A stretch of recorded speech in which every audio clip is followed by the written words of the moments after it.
아모스 5장 4절에서 6절까지 말씀 찾으실 줄 알고 제가 봉독해 드립니다. 여호와께서 이스라엘 족속에게 이와 같이 말씀하시기를 너희는 나를 찾으라 그리하면 살리라. 베델을 찾지 말며 길갈로 들어가지 말며 브엘세바라도 나아가지 말라.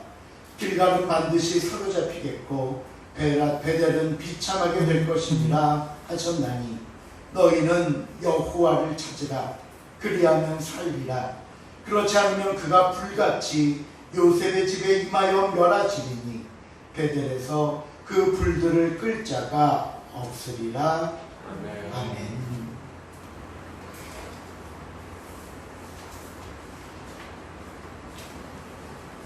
오늘은 기독교 절기로 맥주 감사절입니다. 교회에 대해서 잘 모르시는 분들은 맥주 감사절 그러면 대부분 맥주 감사절이요 라고 대묻기도 합니다. 이 맥추라는 말은 보리 맥자에 가을 추자 또는 결실추를 사용해서 보리를 수확하는 계절이라는 의미고요. 보리 농사가 가을경에 씨를 뿌리면 그 다음에 6월 중순 무렵부터 수확이 시작되다 보니까 농작물로서는 첫 수확이 되는 겁니다. 그래서 한 해 첫 번째 수확한 것을 통해 하나님께 감사드린다는 의미를 가진 절기가 오늘 맥주감사절입니다.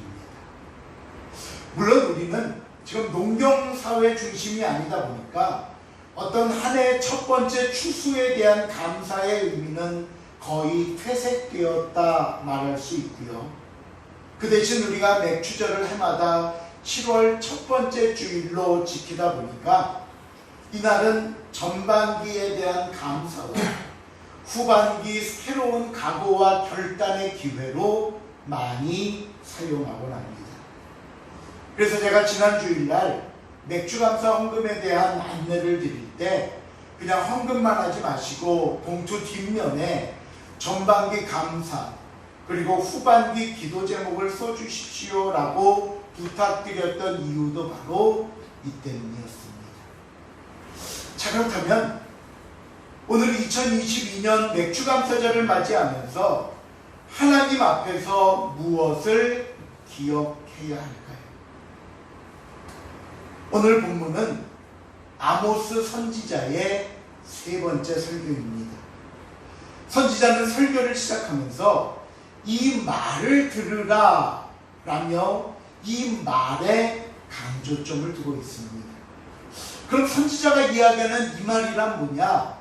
오늘 본문 앞에 2절에 나오는 이스라엘의 멸망을 암시하는 슬픈 노래를 가리킵니다. 우리 2절 말씀 같이 한번 읽어볼까요? 시작.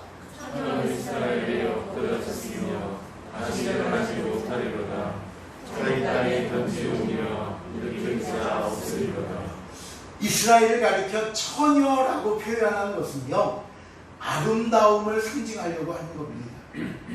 흔히 우리가 처녀들을 가리켜 옛날에 뭐 꽃다운 나이 또는 뭐 백옥 같은 피부라고 표현하듯이 그 아름답던 이스라엘이 엎드려졌답니다.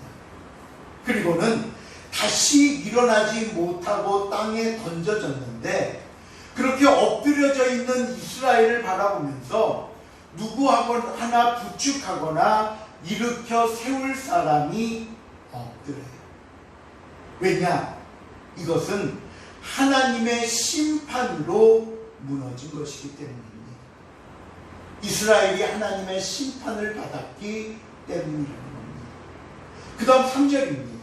시작.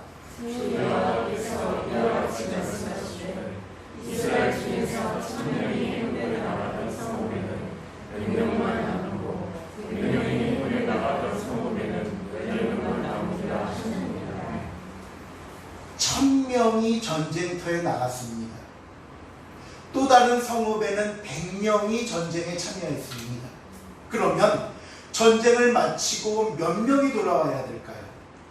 1000명이 나갔으면 1000명이 돌아와야 되고 100명이 나갔으면 100명이 돌아와야죠. 근데 실상은 성경에 뭐라고요? 1000명이 나갔는데 100명이 돌아오더랍니다. 또 옆에 마을은 100명이 나갔는데 10명이 돌아오더래요.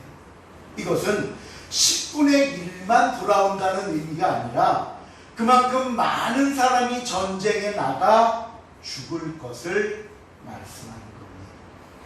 그러니 돌아온 사람을 맞이하는 가족들은 물론 기쁘고 감사하지만 그렇다고 그 기쁨을 마음껏 표현할 수 있겠습니까?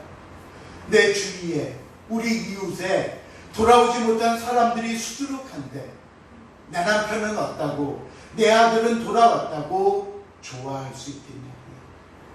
결국 마을 전체가 슬픔과 고통에 빠지게 된 모습을 표현하는 이야기입니다. 여러분, 왜 이렇게 슬픈 노래를 먼저 말씀드리는 줄 아십니까? 그것은요, 지금 저와 여러분이 사는 이 세상이 이 애가를 불러야 할 정도로 힘든 상황에 놓여있기 때문입니다.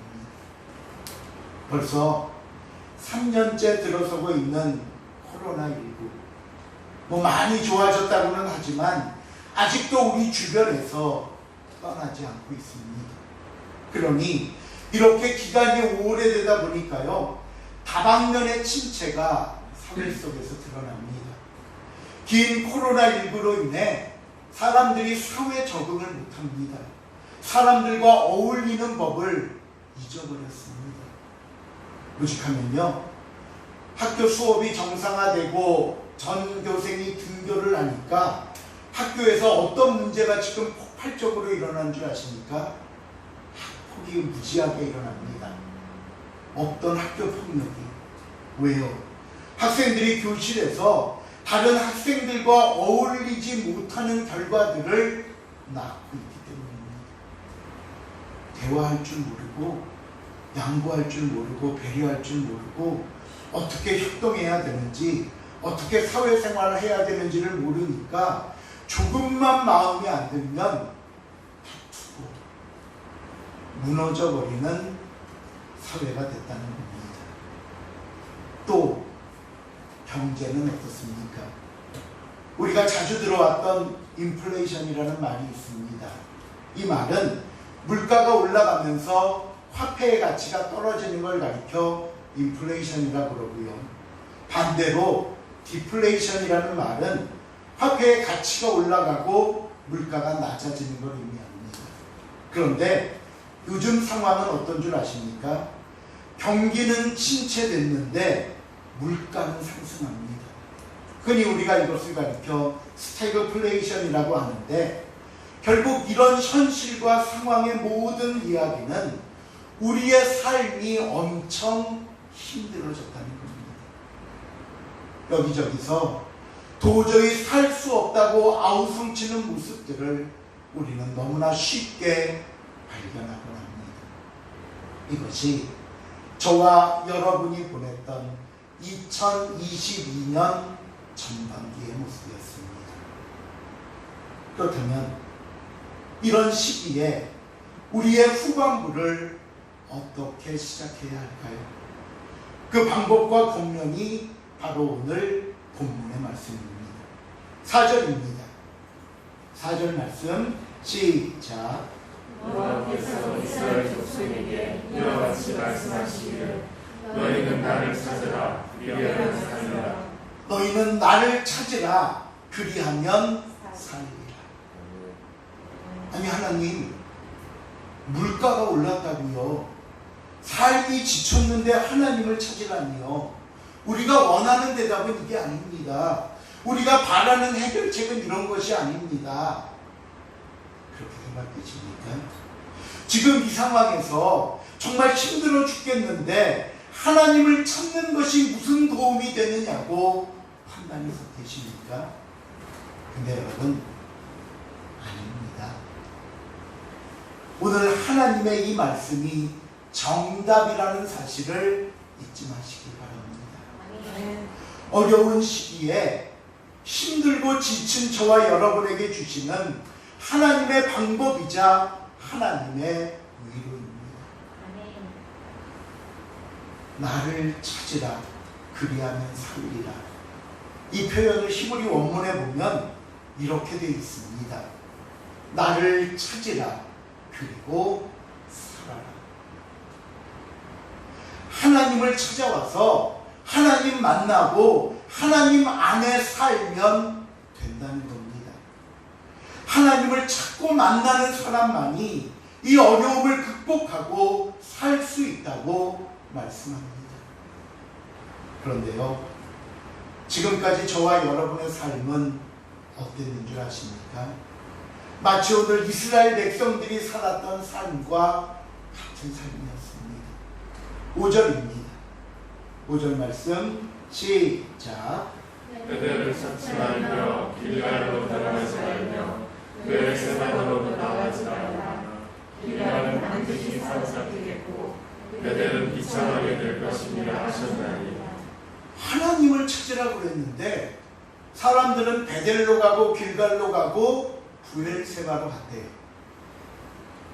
이건 무슨 얘기냐면요, 나름대로 이유가 있었습니다.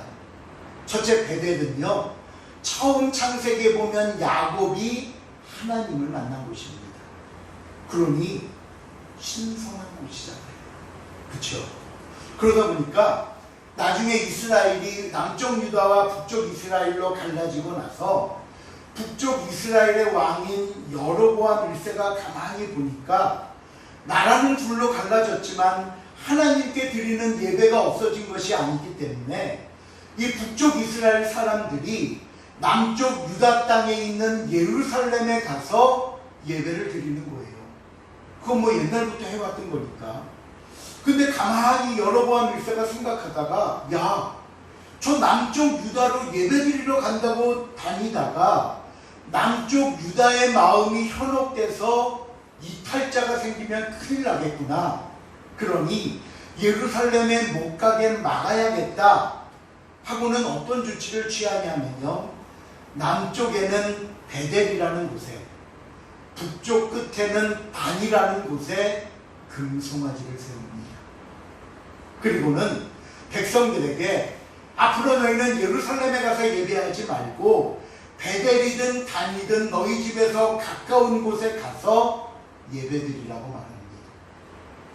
사람들의 마음이 떠날까봐 우상 숭배의 죄를 저지른 곳입니다. 두 번째 장소인 길갈은요, 이스라엘 백성들이 출애굽을 하고 가나안 땅에 들어가 가장 처음 진을 쳤던 첫 도착지가 길갈입니다. 또 이 길갈이라는 곳은요, 엘리사 선지자 시대 때 그 당시에는 선지학교라고 불렀어요. 또는 선지동산이라고 불렀는데 오늘날로 말하면 신학대학원입니다. 그 신학대학원 같은 곳이 선지동산이 여러 곳에 있었는데 많은 선지학교 중에 이 길갈에 있는 선지학교가 가장 중심이 되는, 본부가 되는 선지학교가 있던 겁니다. 그러니 길갈에도 이런 첫 정착지였고 선지학교 중에도 중심이 되는 학교가 있는 곳이니 사람들이 찾을만 하잖아요.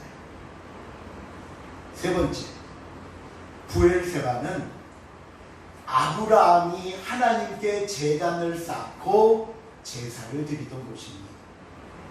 심지어 이 브엘세바는 북쪽 이스라엘 땅이 아니라 남쪽 유다 땅에 있는 지역이에요. 그런데도 북쪽 이스라엘 사람들이 자주 이것을 찾는 이유는 우리 조상 아브라함이 제사 지냈던 곳이니까 우리도 거기서 제사 지내면 소위 이 땅은 신령한 땅이고 영험한 땅이고 뭔가 특별한 곳이라고 생각했기 때문입니다. 그러니 오늘 하나님께서 이스라엘 백성들에게 분명하게 말씀합니다. 베델도 아니고 길갈도 아니고 그렇다고 브엘세바도 아니다. 나를 찾아야 한다고 이야기하는데 너희는 왜 나 아닌 것을 찾고 마치 그곳이 나인 것처럼 베델의 길갈의 부엘세바에 치중하냐는 왜 마치 우리가 십계명 중에 예배 방법에서 보았던 내용과 너무 똑같지 않습니까? 아무리 장소가 하나님과 관련되어 있다 하더라도, 아무리 물건이 하나님과 관련된 의미를 담고 있다 하더라도 그것을 신성시하거나 그것을 하나님께 드리는 나와 하나님 사이에 중간 매개체 역할로 만들어 버리면 그것이 곧 뭐라고요? 우상 숭배고 죄라는 겁니다. 백성들은 하나님을 찾으라고 했더니 베델로 달려가고 길갈로 달려가고 부엘세바로 달려가면서 이게 내가 하나님 찾는 겁니다. 이게 내가 내 만족을 위해 하나님을 얻고자 하는 겁니다. 얘기했다는 거예요. 그러게 여러분, 오늘 저와 여러분은 하나님께서 말씀하시는 방법을 분명히 깨달을 수 있기를 바랍니다. 마지막 6절입니다. 시작. 너희는 여호와를 찾으라. 예배하는 사람이라. 그렇지 않으면 너희가 같이 예수의 일어나여 나가시니 베델에서 그들을 끌어왔으리라. 여호와를 찾으라. 그리하면 살리라. 근데 그 뒤에 이런 말이 나오죠. 그렇지 않으면 그가 불같이 요셉의 집에 임하여 멸하시리니. 우리 앞에 2절에서 보았던 처녀 이스라엘이 엎드려졌으며 누구 하나 세울 자 없으리라. 저는 이 말씀이 2022년 후반부를 시작하는 저와 여러분에게 주시는 하나님의 응답이요 축복의 열쇠라고 생각합니다. 그러기에 이제 오늘부터 시작되는 2022년 후반부에는 모두 하나님을 찾는 성도들이 되시기를 바랍니다. 하나님을 만나고 하나님으로 인해 사는 성도들이 되시기를 바랍니다. 그렇다면 하나님을 찾기 위해선 어떻게 해야 되느냐? 두 가지를 말씀드립니다. 첫째, 하나님을 찾는 일을 시작하십시오. 성경을 꾸준히 읽으십시오. 매일 조금씩이라도 기도의 시간을 가지십시오. 예배에 빠지지 않고 열심히 나오십시오. 그럼 어떤 분들은 이렇게 대답합니다. 알겠습니다. 그럼 제가 오늘 당장 가서 계획을 좀 세워보겠습니다. 아, 예. 그럼 제가 가능한 방법을 한번 찾아보겠습니다. 그런데요, 그러지 마십시오. 계획 세우지 마시고 가능한 방법 찾아보지 마십시오. 여러분, 왜 계획을 세우는데 실천을 못하는 줄 아십니까? 왜 계획까지는 잘 하는데 움직이지 못하는 줄 아십니까? 사람의 심리가요, 계획을 딱 세우면 됐다 싶대. 아, 이제 계획 세웠으니까 하면 되네. 나중에 시간 나면 해야지, 이 계획대로. 그러니까 큰 거 하나 끝냈다고 마음에 여유가 생긴다는 거예요. 그러니까 사람이 급한 마음에 계획까지는 세우는데 계획을 세우는 게 오히려 실천하는 방해가 될 수 있다는 거예요. 우리 보세요. 지금까지 계획 세운다고 하다가, 제 얘기지만 시간만 보냈잖아요. 뜨끔하면 고개를 살짝 숙이시면 됩니다. 또 지금까지 가능한 방법 찾아보겠다고 대답하고선, 근데요, 지금은 바빠서, 지금은 힘들어서, 지금은 그럴 만한 때가 아니라서요, 결국 실천하지 못했잖아요. 그러게 여러분, 계획 필요 없습니다. 가능한 방법 찾지 마십시오. 그럼 어떻게 하느냐? 그냥 시작하십시오. 계획 세우지 마요. 그냥 하요. 제가 그러면 내일부터 몇 시로 할까요? 설령 시간, 기도 시간, 가능한 시간이 있겠나? 그러지 말고 그냥 성경 읽고 그냥 기도하시고, 무조건 시작하는 겁니다. 여러분, 제가 왜 이렇게 말씀드리는 줄 아십니까? 지금 우리는 너무나 힘든 시기를 겪고 있기 때문입니다. 전반부와 똑같은 삶을 산다면 더 답 없습니다. 더 이상 우리에게 방법이 없기 때문입니다. 그러기에 절박한 마음으로, 정말 절박한 심정으로 다시 한번 말씀드립니다. 하나님을 찾는 일을 시작하십시오. 두 번째, 하나님을 찾는다는 것은 하나님께 전적으로 순종하는 겁니다. 왜 하나님을 찾으시려고요? 저는요, 하나님 만나서 내 사정도 이야기하고 내가 이런 계획이 있는데 어떠세요? 설명도 좀 말씀드리고 내가 하고 싶고 내가 얻고 싶은 거 달라기 위해 하나님 좀 만나보려고요. 아닙니다. 우리가 하나님을 찾아야 하는 이유는 하나님의 말씀, 하나님의 뜻, 하나님의 방법에 순종하기 위함입니다. 그런데 우리는 이 순종이라는 단어를 어떻게 생각하는가 하면요, 그래? 그럼 내가 이제 앞으로 순종하겠다고 결정해야지. 또 그럼 내가 상황 좀 따져봐서 가능하면 순종해야지. 될 수 있으면 그렇게 해봐야지. 그런데요, 잘 들어보십시오. 하나님께서는 저와 여러분에게 순종을 요구하시지 않습니다. 순종해 달라고 우리에게 부탁하시지 않습니다. 순종해야 한다고 설득하시지 않습니다. 왜요? 무조건 순종하게 만드십니다. 욥의 고백을 들어볼까요? 그는 뜻이 일정하시니 누가 돌이키랴. 그의 마음에 하고자 하시는 것이면 그것을 행하시나니 그런즉 내게 작정하실 것을 하나님은 이루실 것이라. 이런 일이 그에게 많이 있느니라. 하나님은 언제나 하나님의 일을 하십니다. 우리의 상황, 우리의 형편, 우리의 처지에 따라 하나님의 일이 중단되거나 변경되지 않습니다. 그래서 그 다음 15절에 보면 욥이 뭐라고 고백하는 줄 아십니까? 그러므로 내가 하나님 앞에 떨며 지각을 얻어 그를 두려워하리라. 하나님이 두렵답니다. 왜요? 하나님은 우리를 순종케 하시는데 버티고 버티면 그만큼 나만 손해고 나만 얻어맞고 돌아와야 되고 안 올 수 있으면 상관없어요.